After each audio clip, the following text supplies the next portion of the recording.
ولكن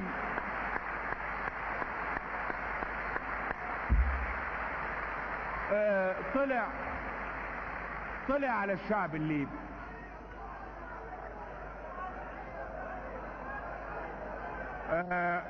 طلع على الشعب الليبي وبيقول لهم انه مصر احتل. احنا فعلا قعدنا 24 ساعة محتلين جوه بلده لغاية ما خلصنا شغلنا، والنهاردة الصبح رجعوا.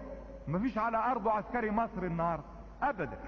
بس ده مش معناها انه يرجع يلعب تاني، والله وان عدتم عدنا.